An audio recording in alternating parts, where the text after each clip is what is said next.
bëggee jege si ma soo ma noppee déglu ma soo ma bëggee jox ma sa xol soo ma wóoloo gis nga chéri. Issu d'une famille dite Gawlo, Kumba Gawlo hérite de sa mère Fatou Kiné Mbaye d'une voix particulière et remarquée dès l'âge de 7 ans. À 14 ans, elle gagne le concours Voix d'or du Sénégal au Centre culturel Blaise Senghor avec une chanson intitulée Soweto, écrite par son père en hommage à Nelson Mandela et véritable cri contre l'apartheid. À l'âge de 20 ans, elle est découverte et produite par le producteur sénégalais Ibrahima Silla. S'en suivra ses premiers albums, succès récompensés. Mais avant ça, nous allons tout de suite nous entretenir avec la diva Kumba Gawlo qui nous dit tout. Cher public, comme vous venez de le suivre, c'était le portrait de la diva à la belle voix d'or, Madame Kumba Gawlo Seck, l'artiste planétaire. Je suis très ravie d'être en compagnie de Kumba Gawlo.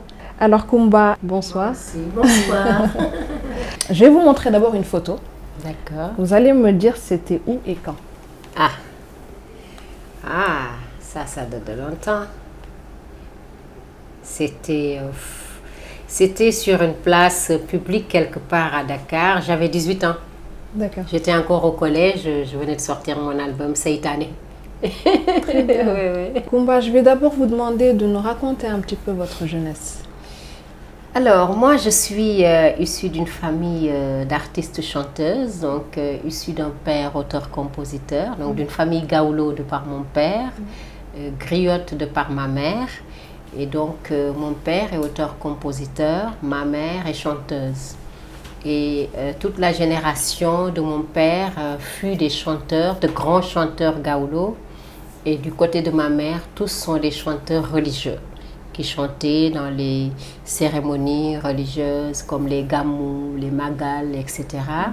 Et donc, naturellement, je suis née pour chanter. Et comme le disait souvent mon père, je suis née pour prendre le flambeau. Et ma mère était chanteuse avec mon père. Ils animaient des événements, des cérémonies. Et quelques années après, elle fut pensionnaire du Théâtre National Daniel Sorano.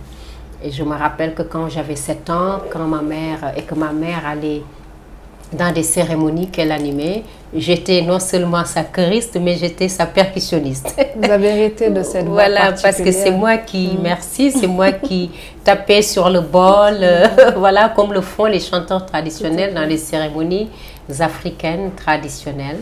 Voilà, et tout est parti de là. Et à l'âge de 14 ans, j'ai eu à remporter un concours, le prix d'un concours de chant avec la chanson Soweto, voilà, en soutien à l'apartheid, à Nelson Mandela, qui a été écrite par mon père, et tout est parti de là.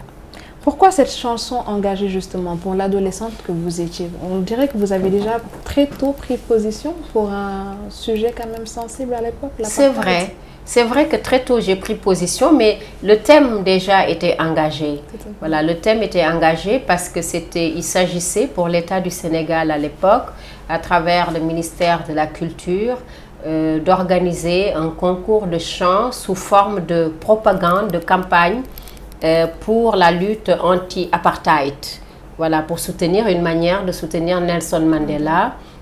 Et c'est ainsi que mon père a écrit cette chanson Soweto qui m'a fait remporter le concours, d'où mon surnom, la voix d'or. Mais c'est vrai que très très tôt, j'ai été déjà très engagée. Très bien. Kumba, à 20 ans, vous avez été découverte par le producteur sénégalais Ibrahima Silla de Sillar Production. Oui, en fait, avant Sillar même, il y a eu un producteur libano-sénégalais du nom de Robert Laoud, voilà, qui m'a découvert, à la sortie d'une émission de télévision sur une chaîne nationale qui était d'ailleurs la seule, où Martar d'ailleurs fut le directeur général, voilà, qui est resté comme ça devant à la porte d'entrée et puis m'attendait avec mon père. Parce que j'étais toujours avec mon père et puis dès que je suis sortie de cette émission, il nous a interpellés disant qu'il était intéressé par ma voix et mon travail. Et c'est ainsi qu'il a eu à produire ma première chanson Soweto. Et à la suite de cela, quelques années après, Ibrahima Sillar, de Sillar Production aussi, s'est intéressé à ma musique, à mes chansons et a signé avec moi 2 albums. Parmi lesquels Yomale et l'album Cordior, voilà, qui m'ont fait découvrir les grandes scènes du monde. Le premier album entre 90 et 95 cette année sort encore, je pense, sous le label Sylar. Sylar, oui. Donc un titre éponyme avec aux arrangements Manu Lima. Et certains morceaux même ont été composés par l'artiste Thione à l'époque. Et aux percussions, Chumbay. Kumba, pourquoi vouer Satan aux gémonies? Satan, parce que vous savez, nous avons toujours été dans un monde où Satan envahit les gens, où Satan sème les conflits, sème la zizanie dans les familles, dans la société, dans les entreprises, dans tous les espaces de vie des êtres humains, des personnes. Et mon père, un auteur-compositeur averti, surtout à l'époque, il y avait trop de problèmes dans la politique entre l'opposition et l'État. Mon père, qui était très très inspiré, avait écrit cette chanson pour moi, une manière de, comment dirais-je, de Mousslou Saïtane, de prier pour que Dieu nous préserve, voilà, que Dieu nous préserve de Satan. Et je me rappelle que c'est une chanson aussi qui a beaucoup marqué les esprits. Ah oui, ça je me rappelle encore. Ouais. Plus tard, vous interprétez Pata Pata en live en 2002. Et puis dans votre album Se Lisseler, le titre Bin Bin. Oui, Bin Bin est une chanson en fait qui rend hommage aux ceintures de perles sénégalaises. Parce qu'effectivement, à l'époque, cela s'appelait Djal Djalil. Voilà. Mais ce qu'il faut comprendre, c'est que à travers cette chanson Bin Bin, il n'y a pas seulement les éloges de ces ceintures de perles que portent les femmes autour de leurs reins. Il y a plus que cela, puisque Bin Bin, ça veut dire relax, slow, rester gentil, rester cool, voilà, à l'endroit de sa belle famille, de sa belle-mère, de ses proches et tout ça. Et donc, c'était une manière de parler et non seulement de la sensualité féminine sénégalaise pour dire que les femmes sénégalaises sont belles, sont sensuelles, à travers l'image avec du clip vidéo en les montrant perlées de ceintures de perles.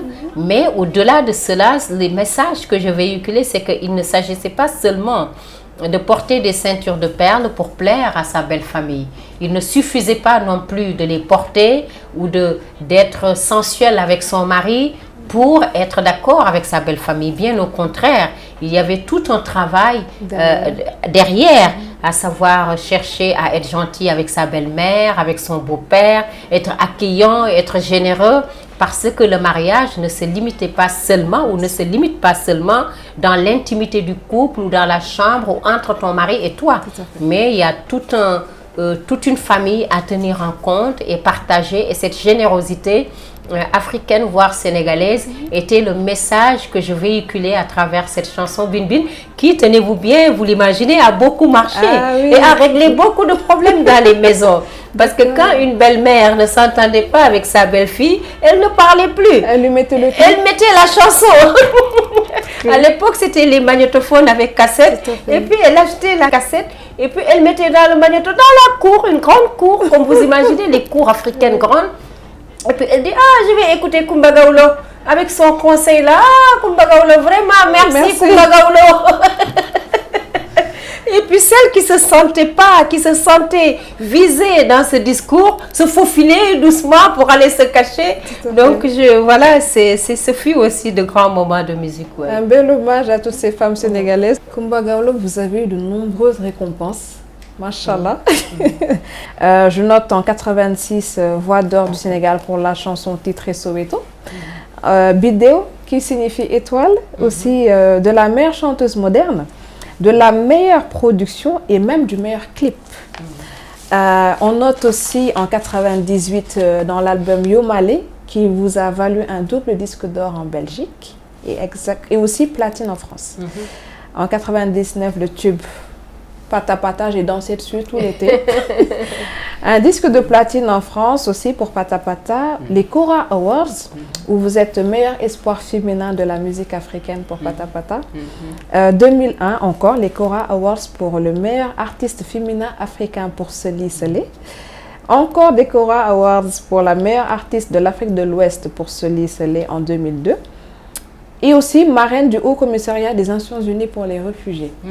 Alors, quels sont ceux qui vous ont vraiment le plus marqué? Oui, bon, à cela s'ajoute le fait que je suis aussi ambassadrice de bonne volonté du PNUD pour la lutte contre la pauvreté, Tout à fait. ambassadrice de l'ONUDC contre le trafic illicite de migrants et la traite des personnes, et aussi ambassadrice de World Vision pour l'éducation des filles, particulièrement la scolarisation et leur maintien à l'école. Donc je ne dirais pas que une des comment dirais-je, nominations est plus importante ou me fait plus plaisir que l'autre. D'accord. Parce que pour moi, chaque titre a son importance. Chaque titre marque une époque de ma vie et c'est une fierté d'être choisie régulièrement par des institutions pour faire de moi son ambassadrice de bonne volonté. J'avoue que Voix d'Or 86 à l'âge de 14 ans quand même me tient beaucoup à cœur pour la simple bonne raison que j'étais cette petite qui démarrait, qui n'avait pas de moyens, voilà, qui ne comprenait même pas grand-chose de ce qu'elle faisait, voilà, qui exécutait, voilà, et qui avançait sans réfléchir, voilà, parce que c'est peut-être l'attitude de toutes les enfants ou toutes les petites filles de mon âge à l'époque. Voilà, cela reste quand même, et aussi le fait que c'est le début de ma carrière, c'est le début de toute une histoire, d'un destin. Voilà, mais je quand même salue toutes les autres, tous les autres titres. Cela me touche énormément.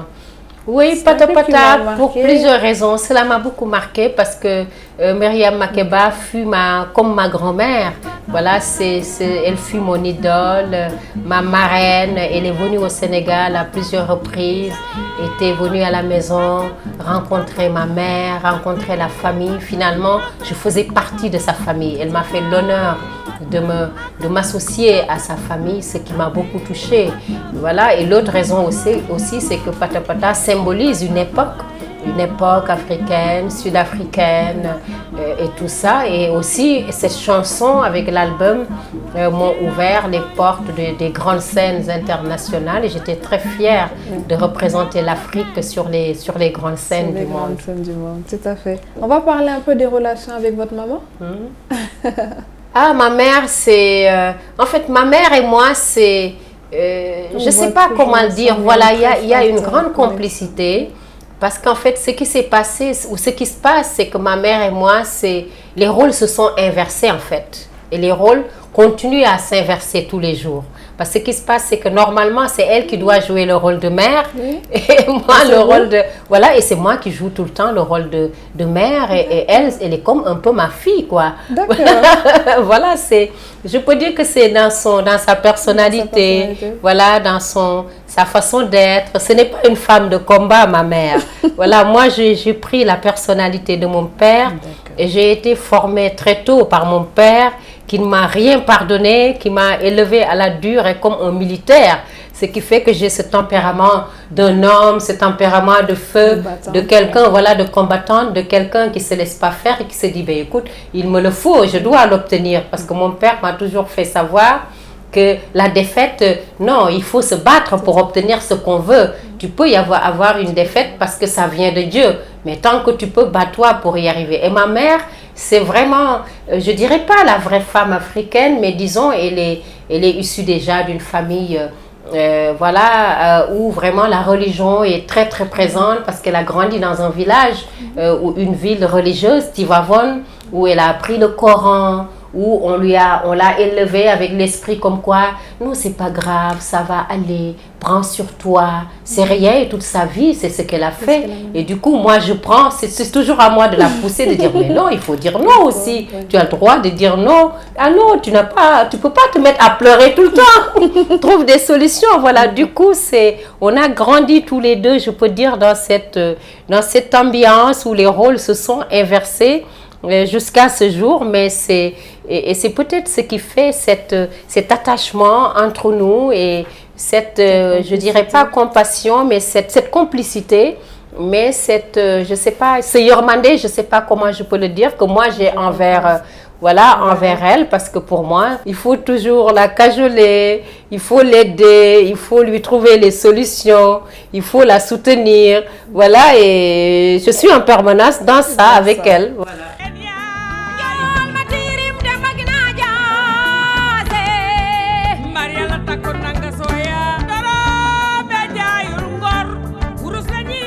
chanteuse engagée. Peut-on te définir ainsi? Oui, je l'assume, je l'assume. Je pense que vous pouvez, oui. Je l'assume pour la simple et bonne raison que pour moi, j'ai compris très tôt que la musique est un excellent vecteur de communication et qu'à travers la musique, nous pouvons véhiculer des messages forts.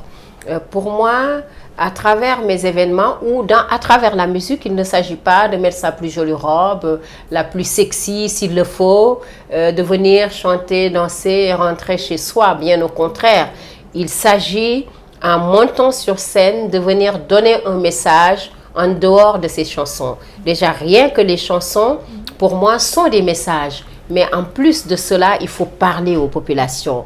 Il faut discuter avec eux, échanger sur les problèmes de l'heure. Et pour moi, les problèmes de l'heure, c'est la paix dans le monde. Les problèmes de l'heure, c'est la cohésion sociale. Et les problèmes de l'heure, pour moi, ce sont les droits des femmes, le respect des droits des femmes, l'éducation des enfants, particulièrement les filles, leur maintien à l'école, la lutte contre le mariage des enfants ou encore les mutilations génitales féminines, entre autres. La liste est longue et pour moi, à travers la musique, nous pouvons, au-delà d'atteindre les cœurs, voilà, laisser des messages forts qui peuvent amener à la réflexion ou à un changement social et comportemental. Tout à fait. Vous avez aussi votre média, votre propre média, Go Média, ainsi que l'association, par exemple, Lumière pour l'enfance. Vous portez de nombreuses casquettes, vraiment d'ambassadrice à travers toutes ces associations, tous ces composants. Parlez-nous un peu de Go Média. Alors, Go Média est le diminutif de Gawlo Office Média. Voilà, Go pour dire allons de l'avant, voilà, qui est le diminutif de Gawlo Office Média. Et c'est un groupe de presse que j'ai créé qui est composé d'une chaîne de radio avec un site d'information générale Go Dakar. Et puis avec une chaîne de télévision en gestation. Et Go Média, comme vous le savez, se veut une chaîne panafricaine, mais c'est en fait un projet qui va toujours ou qui est toujours en parfaite phase avec les valeurs auxquelles je crois. Le respect des droits des femmes, l'éducation, la santé, la visibilité de la femme et enfin la culture. Voilà, d'où notre slogan d'ailleurs au niveau de la radio, Femme FM, la radio des femmes, des enfants et de la musique, dont la ligne éditoriale s'intéresse à tous ces trois vecteurs-là. Voilà, et donc je l'ai installé il y a quelques années de cela parce que pour moi, il est important de donner une vitrine aux femmes pour échanger, pour parler de leurs droits, pour discuter parce que j'ai senti qu'elles n'étaient pas suffisamment écoutées. Voilà, aux enfants, amener les parents à, comment dirais-je, à donner maximum d'importance, accorder le maximum d'importance à l'éducation. Vous savez, le développement d'un pays ne peut se faire sans éducation. Il faut un peuple éduqué pour se retrouver demain avec des leaders bien formés. Tout à fait. Vous avez aussi le sens de l'humour et de l'ouverture. Mais je sais parfois. Très souvent, on vous voit dans les clips, hein, et puis même en parlant justement de vos clips, vous êtes très africaine, vous mettez vraiment en valeur votre culture à travers vos tenues vestimentaires, vos coiffures, votre maquillage, tout ça est bien choisi au préalable. Oui, tout à fait. C'est choisi bien au préalable avec l'équipe qui m'entoure, que cela soit les stylistes, que cela soit au niveau du maquillage, que cela soit au niveau, comment dirais-je, de la mise en scène ou en tout cas des synopsis des vidéos. Parce que tout simplement, moi je trouve que tout est magnifique en Afrique. Vous savez, l'Afrique a ce lourd fardeau d'être ce continent magnifique, mais ce continent très très difficile aussi. Voilà, où tout se passe, du plus beau au plus moche.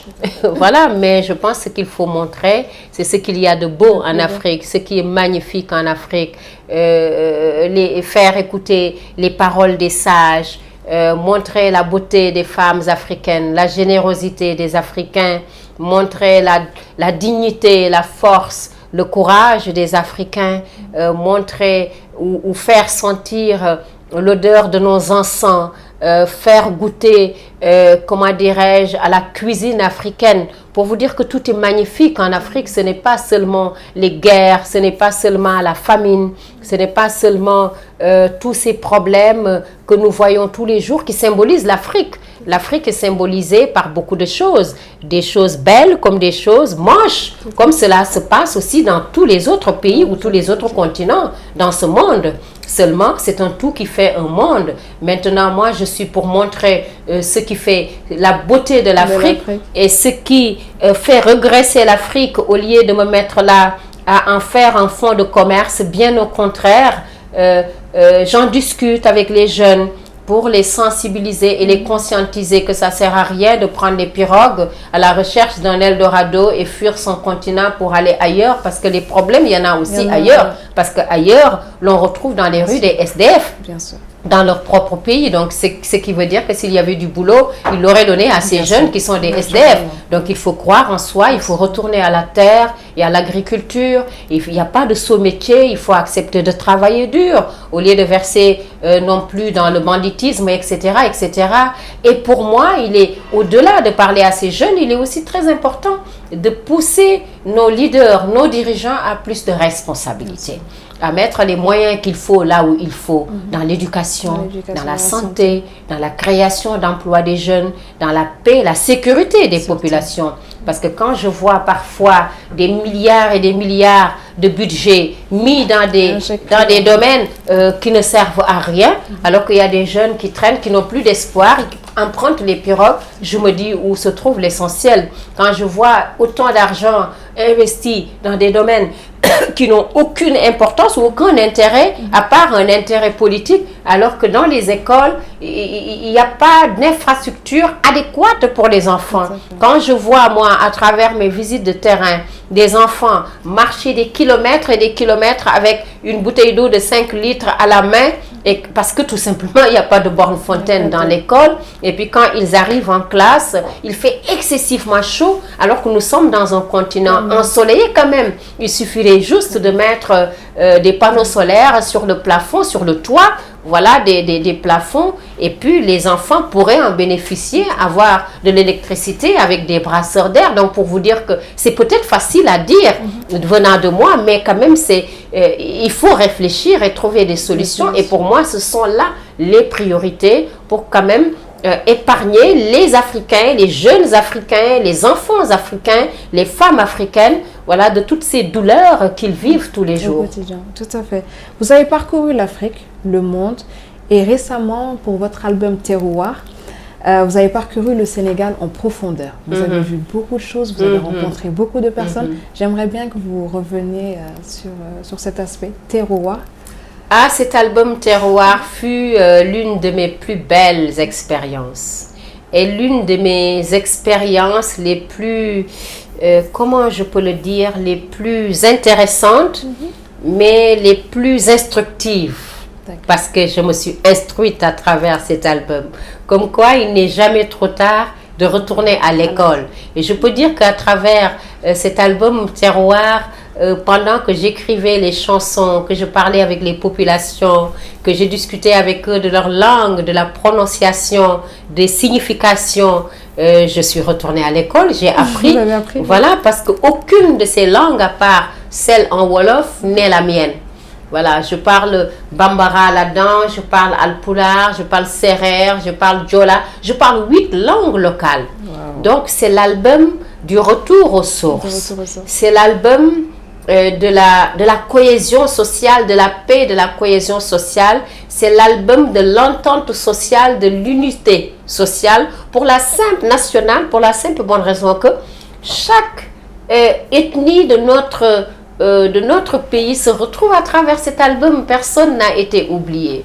Et à travers cet album, je me suis rendu compte combien le Sénégal était un pays magnifique, combien l'Afrique avait une richesse extraordinaire, parce que c'est en allant visiter le Sénégal des profondeurs, à chaque fois que j'arrivais sur un terrain, quelque part dans un village, les gens m'accueillaient avec leurs accoutrements traditionnels, avec leurs percussions, avec leurs instruments traditionnels. Je me suis dit, tiens, mais qu'est-ce qui se passe? Mais c'est magnifique ce que je vois.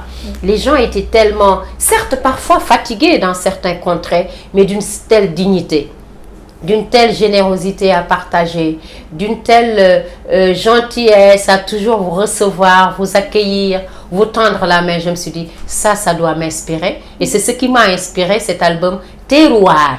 Terroir en Wolof, mais qui veut dire en français terroir. Le terroir aussi, voilà, ok. le terroir. Et du coup, c'était une manière pour moi de rendre hommage à toutes ces populations qui m'ont accueilli avec tellement de générosité dans leur maison. Alors, Kumba, qu'est-ce que ça vous a fait d'être venu à l'inauguration du groupe Label TV? En tant que Sénégalaise, en tant que proche, amie et parents, et même si ce n'est pas l'amitié ou quoi que ce soit, mais mon sens citoyen, voilà, mon sens citoyen s'était réveillé parce que j'ai l'habitude de le dire et je ne cesserai jamais de le dire. Et Martha Sylla pour nous est un symbole.